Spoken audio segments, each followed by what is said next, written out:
Hey everybody, welcome to the 1804 Show, Chapter 2. I'm your host, Dollar Will, and this is another episode of 1804 History. Yes, before I start, make sure y'all like, comment, subscribe to the YouTube channel, the 1804 Show, Chapter 2, for more episodes like this. Now let's get started. yeah, I wanted to talk about one of the famous U.S. presidents of all time, Abraham Lincoln. Here, one thing that a lot of people don't know was he was one of us.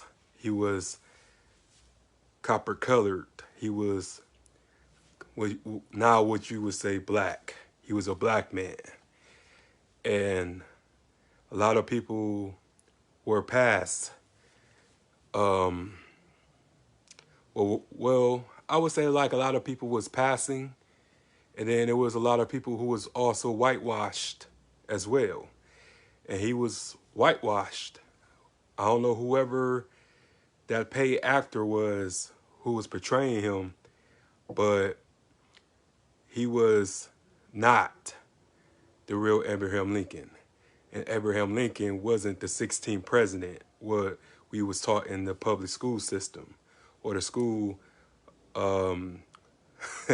criteria, but he was the 24th president because they lied about a little bit of everything. They always told fables and false narratives to trick us and everything. Because I'm not going to reveal all my sources because I want you guys to do your research. I want y'all to do your homework too. But this ain't something that I blew off the smoke of my ass, or I'm not, doing this or saying this for attention. But I have did my homework and stuff like that. But it's quite crazy because it all makes sense now. Because back then, a lot of white men wasn't no 6'4" like that. They didn't have no high cheekbones. They didn't have, big feet. He had big feet. He wore like a size 13, 14. And that's our department. But yeah, it just, when you know about it, it just never made sense. When you learn about it from school or documentaries, History Channel and stuff like that, it just never made sense. But both his parents were black. And they was around black people. And what would you call black people back then? Because they had many classifications back in the day. Because black didn't become a status until later on. But they weren't calling black people back in those days. You was either an Indian or you was a slave. But he grew up in Kentucky. And then, he went to Springfield and this and that. So when he started to go into politics, a lot of people were making these drawings. They was making these cartoons. And if he was a white man, then in these cartoons, why would they draw him as a black person? And like I said, it just never made sense that a white man would be drawn as a black person during his campaign slanders.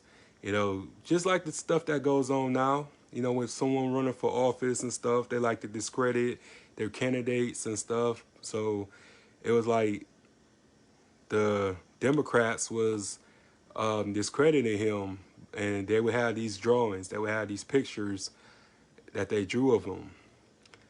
and they was just calling him, you know, um, monkey and all types of stuff. But they would call him a Indian boy. They call him because he had Cherokee descent. He was black, white, and he had Cherokee descent. So I just tell people this all the time, like the stuff that we was taught in school, it wasn't valid. It wasn't accurate at all. You know, you have to do your own independent research in order to figure things out on your own. But the one indication that really like set it off was that his description, and they said that he had like coarse hair and high cheekbones, big hands and stuff like that. But like I said, there wasn't no tall white men like that. Like the average height for a white man back in the 1800s was pretty much like 5'4" and 5'8". That was the average height for a white man back in the 1800s. You know, I'm not saying that giants didn't exist or people past 6 foot didn't exist, but I would say in that era, it wasn't really no tall man like that. So that really gives it away. And he was a slave when he was a kid. But like I said, it just, they like to paint him as this kid who chopped wood in a log cabin, but he was an indentured servant. And then he escaped. And then he went to Springfield. And then he ran for office and stuff. But yeah, in the White House, he also had indentured service too. And it just was the thing back in the day. But everybody wasn't slaves, you know, just because you was black back in them days, like you wasn't a slave. You know what I'm saying? It's just all about it was just all about status. It was all about class, because slavery was the currency. You know, like I said last time, really doesn't matter who you are or what color that you was. Like, if you was rich and this and that, you would have some servants, you would have some butlers, you would have some maids and everything like that. It was just the hustle back in the day. You know, it really wasn't no cash like that. You know, it's all about your stock, your inventory, and this and that. Like, if you was a tobacco farmer, if you was a cotton farmer, and this and that, you know, and then it also went by like how many slaves you had. So the most slaves you had was pretty much how wealthy you was. So he was really wealthy and stuff, but it just was like a lot of people who haven't accepted him like that. So after he died, that's when like these pictures began to recirculate and really changed the whole image of him. And that's why he's on the penny. Because a lot of people don't understand about why Lincoln is on a penny. He's on a penny because of the fact that that was his skin. And it had nothing to do with the Emancipation Proclamation. I'm going to get into that later because that was some BS. But I'm going to get into that later. But that's why the copper penny is issue of his face on it, because of who he was and how he wanted to help African Americans, so-called African Americans. But it's just a lot to it because of the fact that he was one of them. So he had to get, you know, closer to a lot of people in higher places and stuff like that for his political career. But they lied about a lot of stuff. They lied about the Civil War, because the Civil War really took place because of the Gullah Wars. That's what they don't tell y'all about that. That was uh, a battle that lasted for years. And the Gullah Wars consist of just Aboriginal people, um, Indian tribes, that the government and stuff like that was trying to take people lands and just kick them off and assassinate them. But, we fought back. We always have fought back. We always was on defense, because we ain't never messed with nobody until people started to mess with us. And, like I said, I can prove it. I can, show y'all later. If y'all really think I'm capping, I can show y'all later of the evidence that I found. But I know a lot of people, going to disregard this video, go come at me and try to cross-examine me about, oh, what made you say this? What made you say that? But all I'm saying is that, y'all need to start questioning everything you were taught and really go back and read and just really have common sense, really have a sense of knowledge to yourself, because black ignorance is $1 billion business. The more that they keep from us, the more that we don't know, it's the more that we gonna lose. Every time. We lose every time, because it's the lack of knowledge. It's the lack of trying to enhance your mind. Because we like to stay in our comfort zones. We don't like to challenge ourselves to something new. And the moment when a person says something new or something that you haven't heard of, you like to get defensive and like to be dismissive. And it's not about being dismissive. It's about having an open mind and be like, okay, this person can be making some sense. You know what I'm saying? Like, I may not agree with everything, but he may be speaking some sense. Like, we're so emotional. We're very emotional people. And I don't understand it, because, like I said, everybody has a right to live the way that they want to live. God gave us free will, but we can't get free will in our societies, because people are very judgmental. People like to criticize and judge and like to play judge, jury, and executioner, which, they can't. Because I feel like everybody has dirt.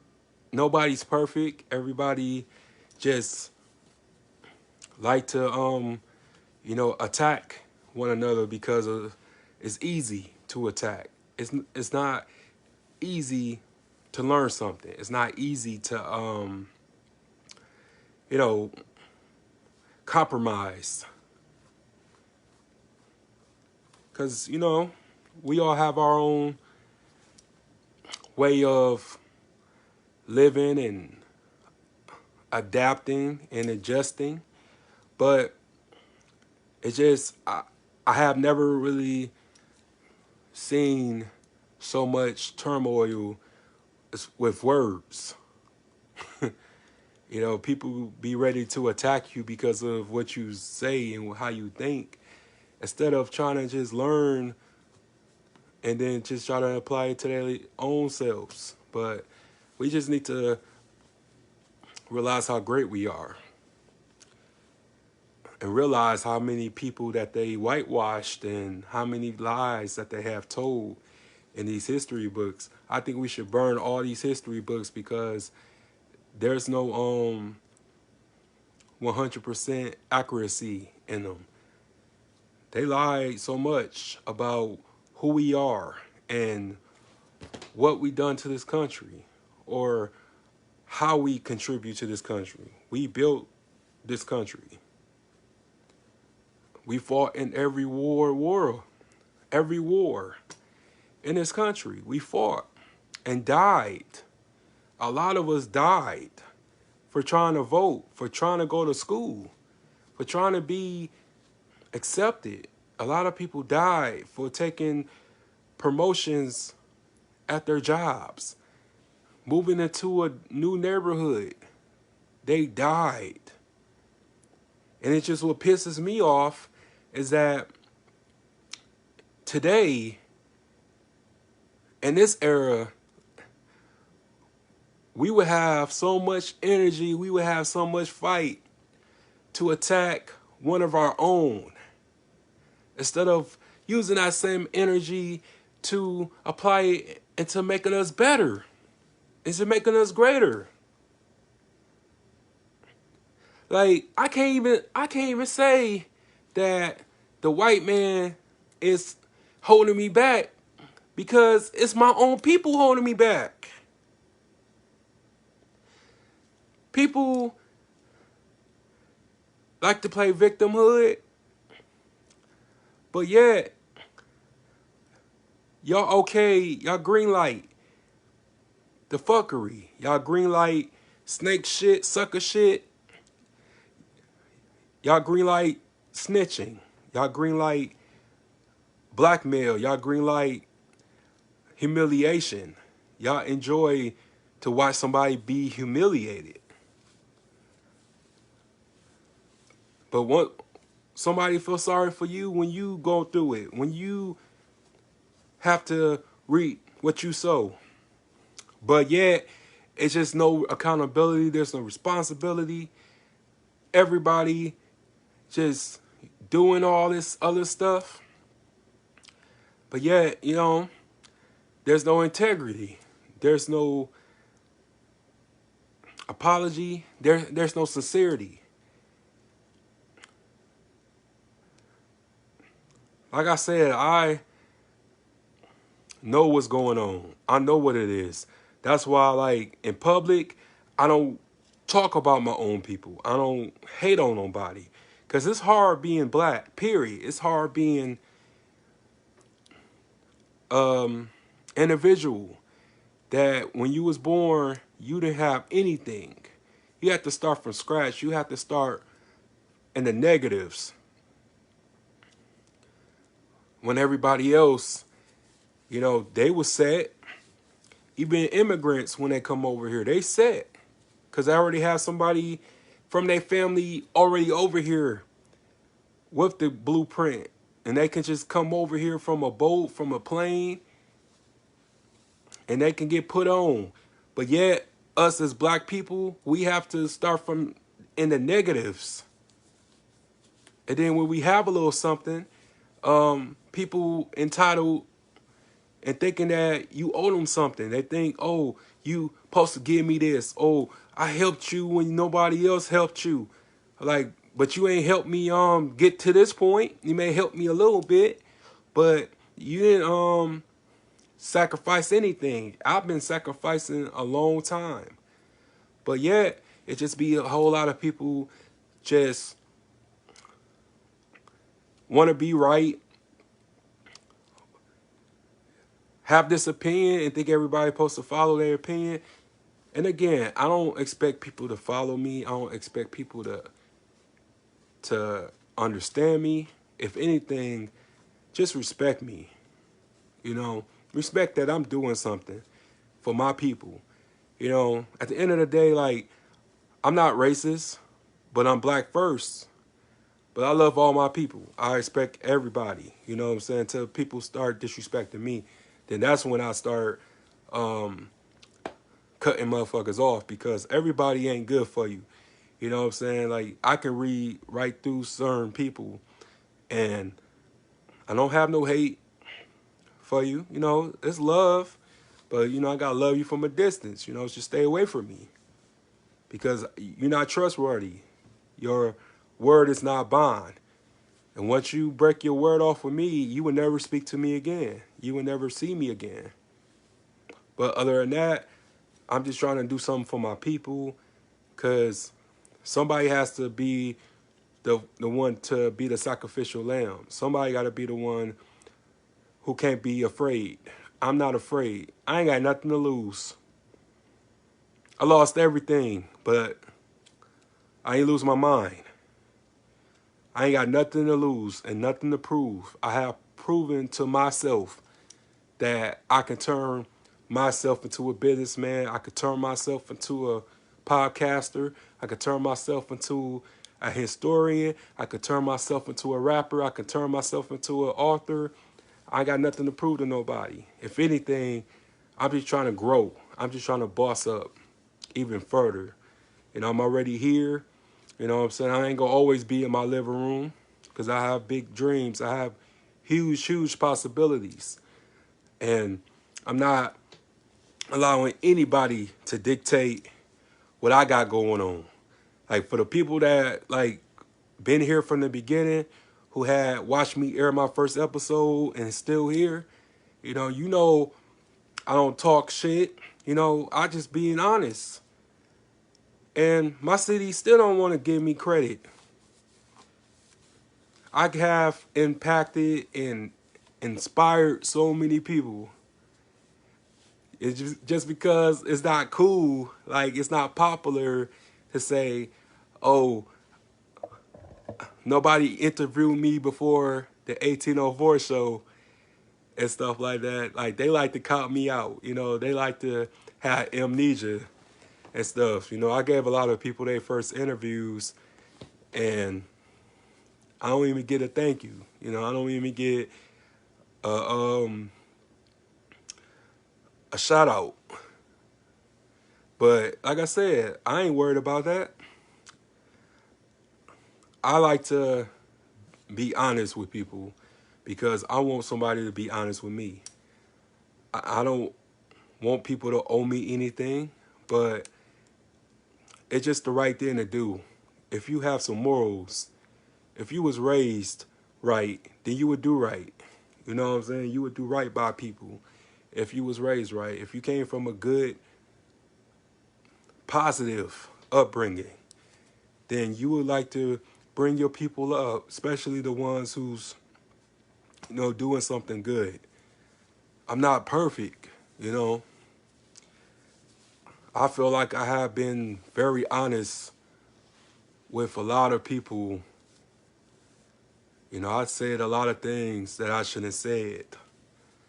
I gave y'all the game. I gave a lot of people the blueprint of how to change your life, but people don't want to change when their demons give them attention.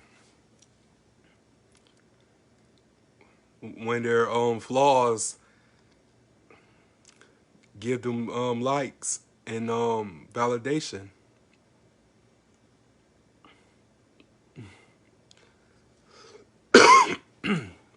Excuse me. But one thing I just want everybody to take from my show is that I'm a survivor. I had came up from nothing. I have been through a lot, but I have risen up to the occasion. There's no excuses for me or for me.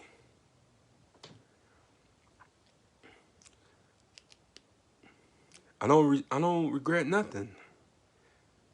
Only thing that I would say that I regret was keeping certain people around that should have been cut off a long time ago. Not even after losing my brother, but before I lost my brother. Cause it's be a lot of fake shit, man. People fake, people lie, people just lure you to a trap, you know? And I know I'm going on a tangent and this and that, but hey, I gotta say this. I gotta speak my mind real quick. And I wasn't planning on this being a long video, but fuck it. I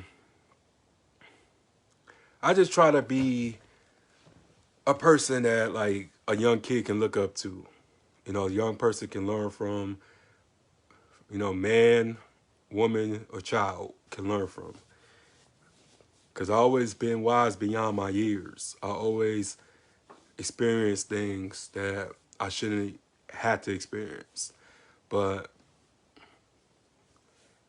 it's just funny how people just pretend to like you and then, you know, hold information, and then when you call it out on it, they block you, or they don't respond, or they play victim, or like the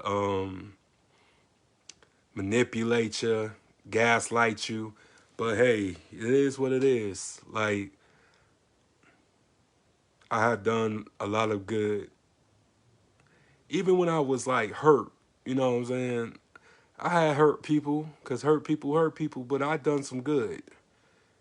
But my good never get publicized. My good never get mentioned, because it's easy to bring up the bad. Like, dog, like, I helped you, dog, you know? I had promoted you. I had shared your music. I played your music. I used to vibe to your shit. And then you play me, you know, or you lie on me. You do this to make yourself feel good, tear down another black man, you know? It's all good. Let's make the best man win. Because I don't do this for my ego. I do this because I want to help feed my family. And it's hard. It's hard when you're not the popular guy, when you're not the person that people look up to, people so-called worship. Because I don't want nobody worshiping me. Just respect what I'm doing. You know, I'm a very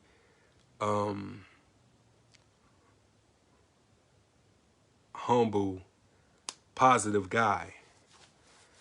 I don't expect much. All I expect is for people to be honest with me. You know, I'm not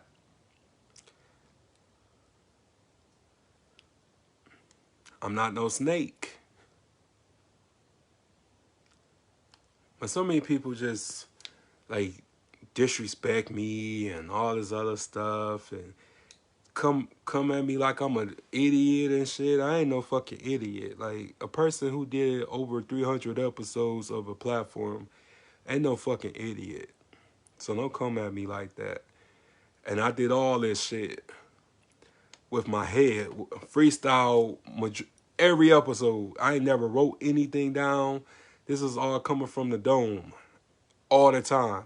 So I ain't no fucking idiot, and I can read between the lines when you being condescending, when you being immature, when you being childish, when you being messy. Because I don't ask anybody to stay here.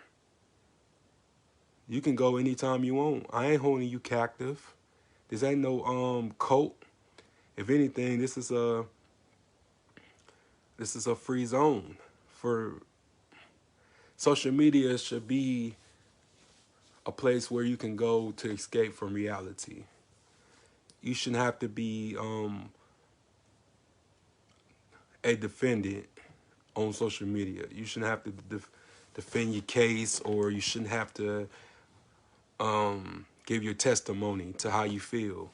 But people like to act like they district attorneys on this motherfucker. So I don't got time for that no more. If you want to go, you can go. And I don't care, you know. Wish you luck, wish you the best, but you can't stay over here. Fake ass people. But yeah, I know this subject and this story seems so crazy and out of whack, but look it up for yourselves and you will know what I'm talking about. But he was one of us, and that's why they put him on the penny, put him on the 1 cent and the $5 bill. But yeah, I'm done, y'all. I talk too much. But yeah, y'all like, subscribe, comment on the video, man. Be respectful, because if you're not, I'm going to block your ass. But yeah, I'm out. Have a good night. Peace.